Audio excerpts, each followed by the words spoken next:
let's show everybody. Most people sell at this stage or bring on investment.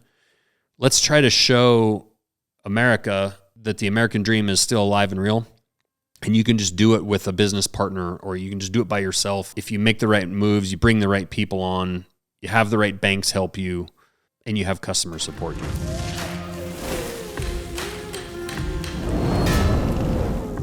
Hey guys, welcome to the Josh Smith Show.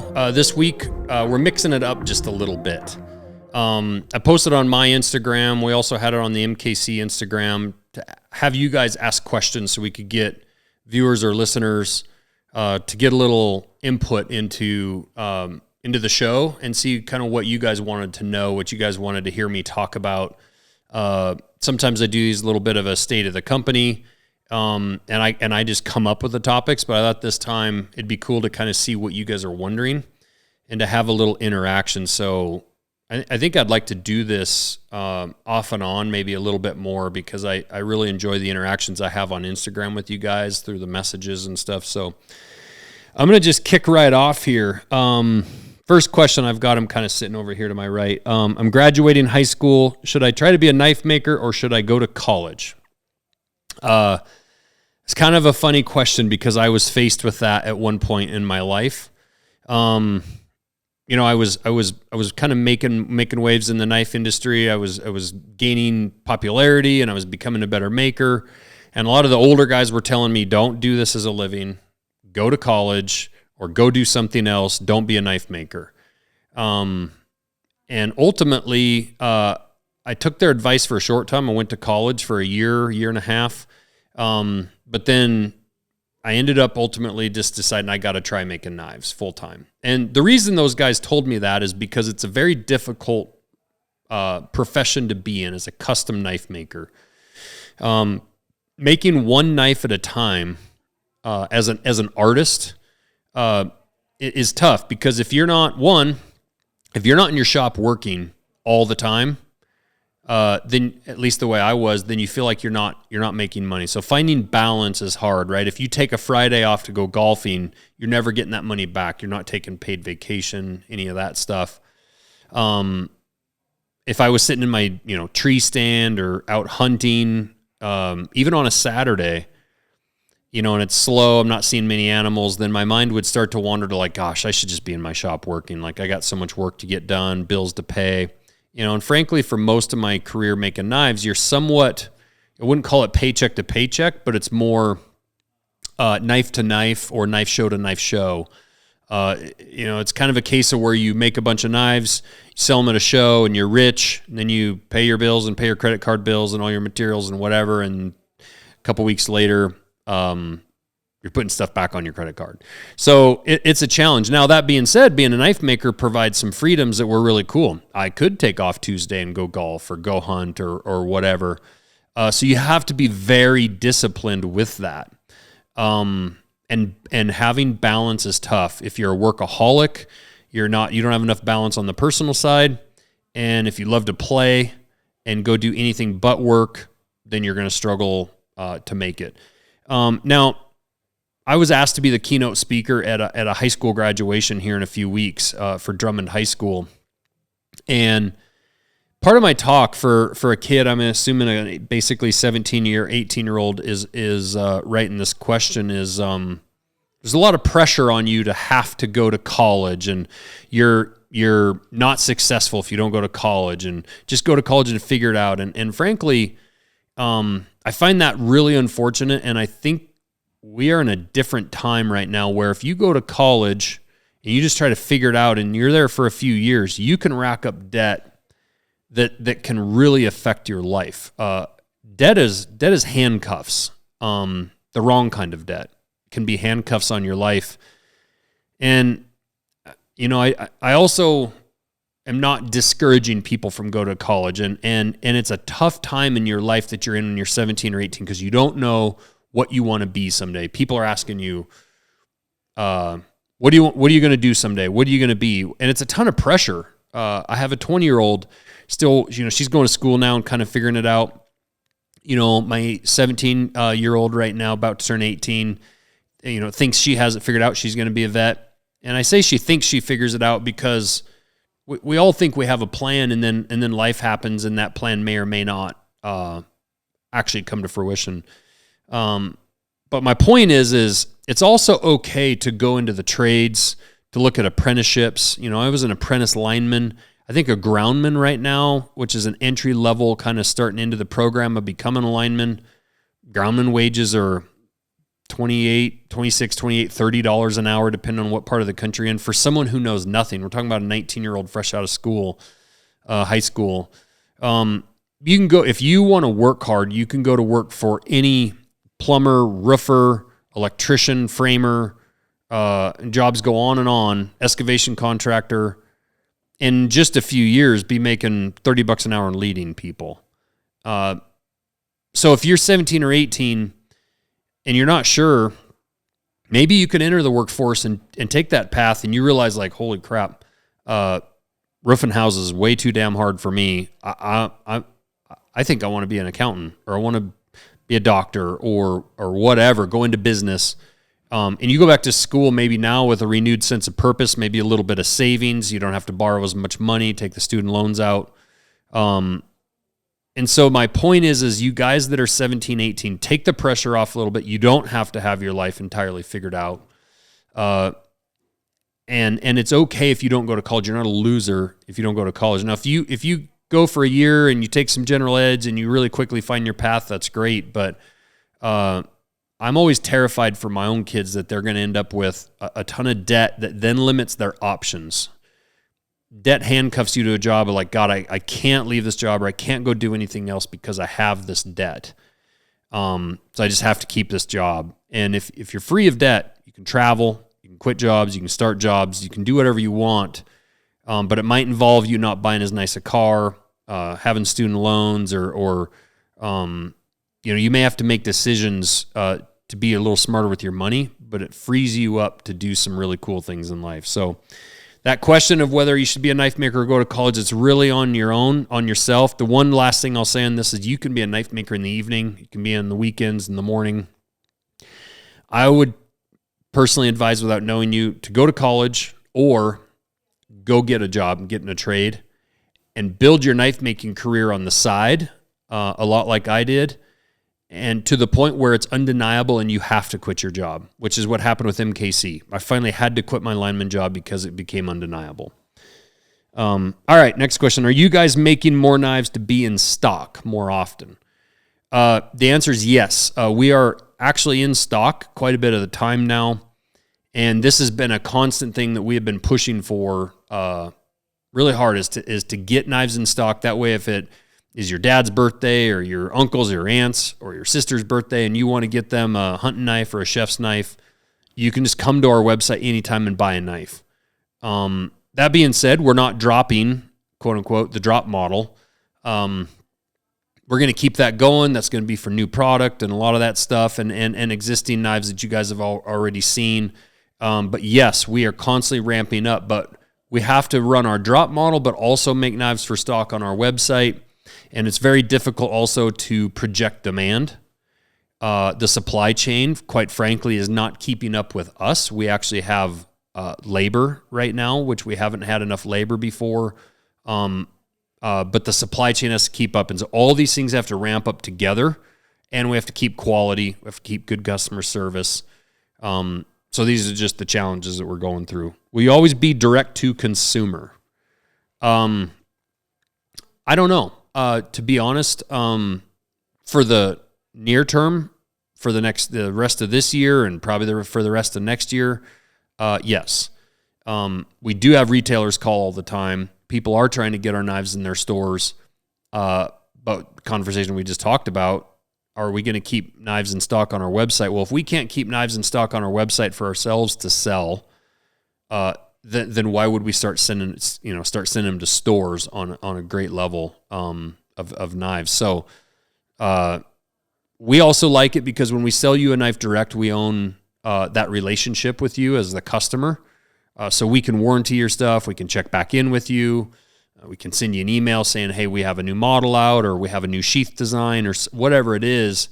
If we sell a knife through a retailer, we don't know who you are.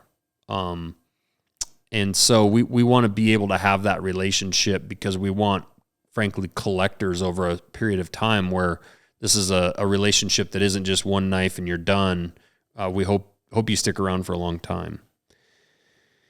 This knife actually came from Dylan in our shop. What's a knife that you've never made before that you'd like to make? Or maybe a knife style, one with him. I'd love to make slip joint knives. I'd love to do some more autos. I've done some autos, but some different styles of locking mechanisms. And I'd like to make some lockback folders, frankly. I've never done a lockback. I think, it's one thing I struggle a little bit about being called a master smith. It's like, well, if I really mastered knife making, there's a lot of stuff I haven't done. And I don't know that you can really ever truly master anything. But that's the part I feel awkward about with the whole mastersmith thing. Like, I'd pass the test, but am I a master? Man, I don't think so. Like, I don't know. I hope I continue learning throughout life, getting better as a knife maker. I haven't made a lot of knives in the last few years with starting MKC as far as the high end or the really difficult knives that really push myself out there and push my limits as a maker. So, I love making folders. I love making daggers. I love making knives. And I definitely have not mastered it. So there's a lot more I want to do. Have we ever considered making a stone-washed blade? We have one. That's the Jackstone. The Jackstone is a stone-washed knife. It's a really cool finish. And for those of you that don't really know, like, there's a kind of a mirror polish, and then there's a stone wash or a tumbled finish that is less reflective. You can't see yourself in it. Might hide some scratches better and some of that kind of stuff. So, and we are making more knives. We actually have a couple brand new models coming out. We have them downstairs right now. I was just playing with one this morning that's stone washed as well. What's the biggest hurdle trying to scale? It's not one hurdle. It's hurdle after hurdle after hurdle. It's an interesting one because it's like, what came first, the chicken or the egg? It's money. Frankly, having enough money. People are like, well, why don't you make more knives? Well, we need to hire more people. We'll hire them. Yeah, but then we'll need more equipment. We'll buy it. Okay, well, we're going to buy equipment. Okay, well, now we need material to put in there. We'll buy it. So money is a huge one from day one. That's why we've bootstrapped it and we started small and we keep growing, and it's why we're out of stock a lot of times, or why we don't do bigger drops. Because in order to spend money, you have to make the money, right? And we haven't been a company that's taken outside money and big investor money to make these moves. And frankly, I don't know, could argue whether or not that's been the right move. Like, we've had a lot of success. Would we have had more? Would we be in a new building right now? Would we have 150 employees? Would we be the king of the jungle? Maybe. Or maybe it wouldn't have felt as special. Maybe we wouldn't have resonated with our customer. Maybe our customers wouldn't have cheered us on because they'd have seen kind of the same old playbook from a big company owned by a conglomerate with a bunch of suits behind it. Maybe the reason for our success is the fact that we're just like you, and we quit our jobs and we're going after it, and we're building one employee and one knife at a time. Maybe you're rooting for us because I'm podcasting from a building that we built on my own personal property in my horse pasture that was running horses 2 years ago. Maybe that's the reason for our success. And maybe had we take all that investment, we wouldn't be as successful as we are today. There's that question always that I have between, like, am I being greedy or am I making the right decisions? Like, do I think we can sell double the amount of knives next year, 5 times the amount of knives, 10 times the amount? I don't, maybe.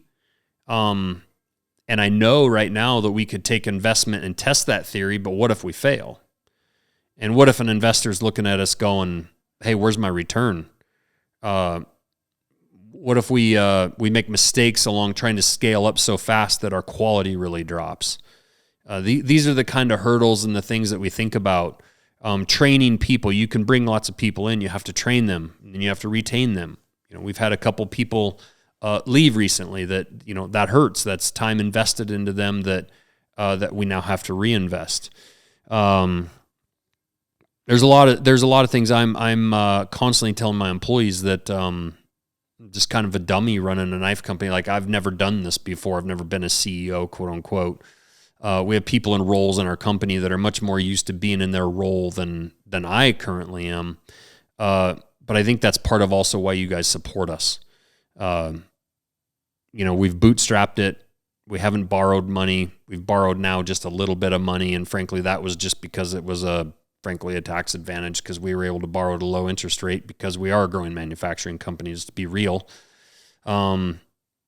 Granted, there's a huge looming stress on our brain right now that we're buying land, we're building a building, we're about to borrow a shit ton of money.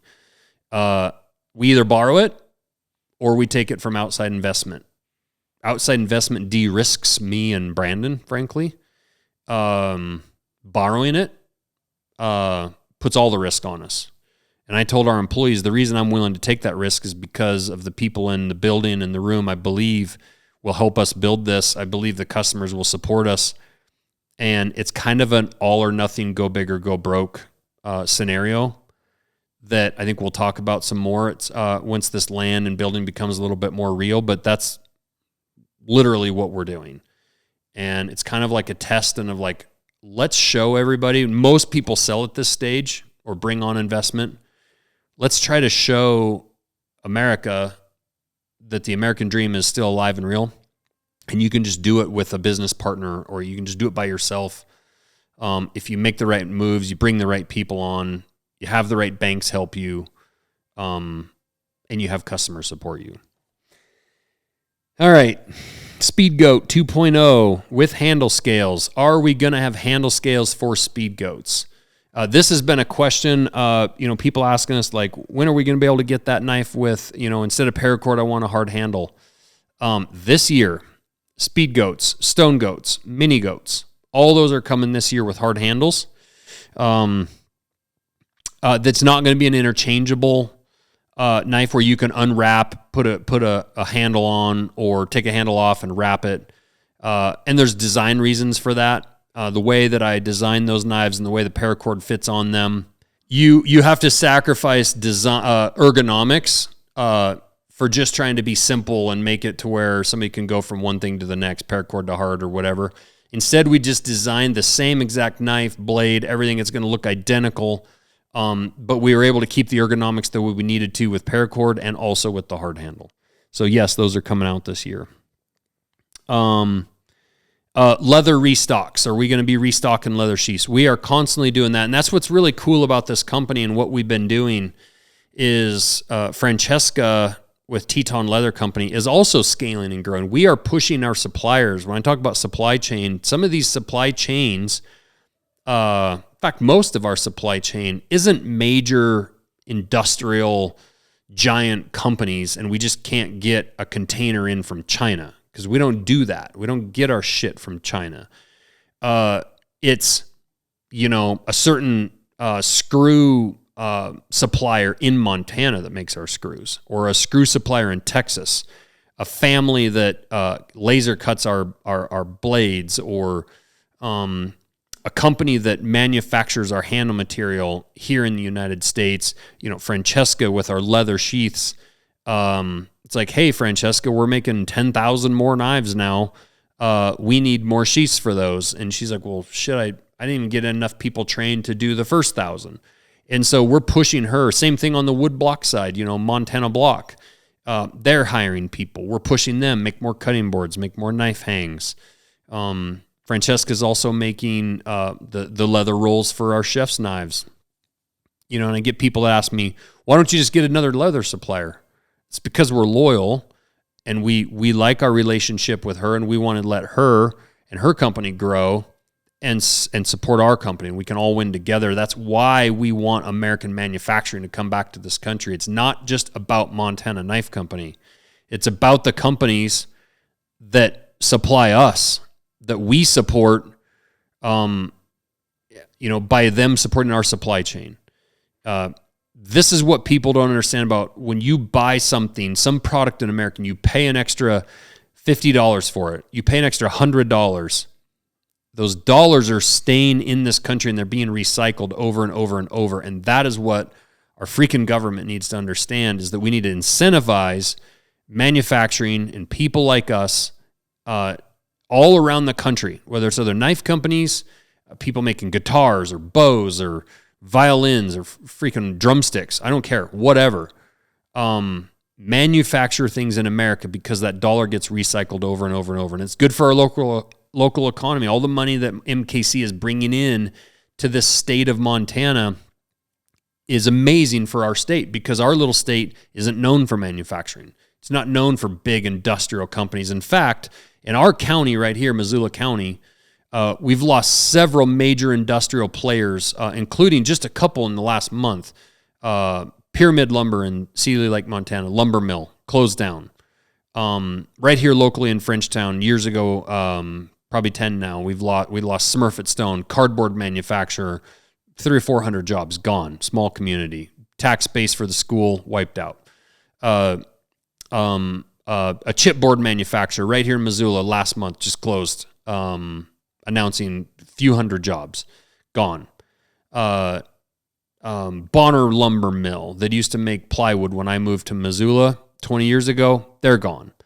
And so we are swimming upstream against taxes, against some regulations, against just the cost of building materials, like the building we're designing, the square footage we're trying to put in. We're flying against the wind in so many ways. But the thing that's stronger than that is the wind behind our backs from our customers that are pushing us, and we're cutting through it, and we're succeeding, and we're showing that it is possible in America. So it's short this week. It's kind of to the point. Those are some of the questions. I had a bunch more. I'm saving some of those for next time, but I like doing this stuff. It gives me a chance just to talk to you guys about the state of this company, and also the fact that, like, look, guys, there are no advertisements on this podcast. We're not making money from this. It's costing us time. It's costing us money.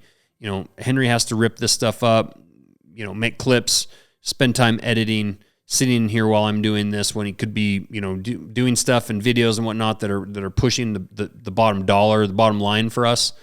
But me sharing these conversations with you, whether it's conversations with really badass people I get to meet, whether it's just sharing with you the state of the company, answering your questions, connecting, it's why we do this. So the thing that I ask that you guys do is share this podcast, post about it, share clips, tell your friends.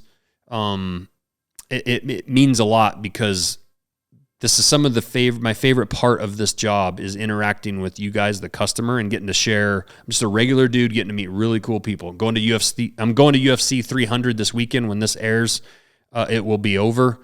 My wife and I are going down to Vegas tomorrow morning. This is Thursday. We're going down Friday morning. Jim Miller's fighting. Absolute legend. We work with. He's just a friend. He's an amazing person. Bo Nichols fighting. We've developed a relationship with him. He's going to be competing on my our SIG art games team. This pistol right here is actually a SIG that we've got, and I'm very excited about that SIG competition. The other teammate on there is Tulsi Gabbard, who is potentially our next vice president if Trump picks her, because we know Trump's going to win. Biden doesn't know he's running for president, actually. Not to be political at all. I'm totally bipartisan. But these kind of things, then these events I get to go to and be a part of, that are only because I'm a knife maker and because I've started this company. I want to share these kinds of stories and these things with you guys. So appreciate the support. Share the podcast. And I need a corny sign-off line like, stay sharp. Does that work? That's terrible. All right. Yeah. See you guys.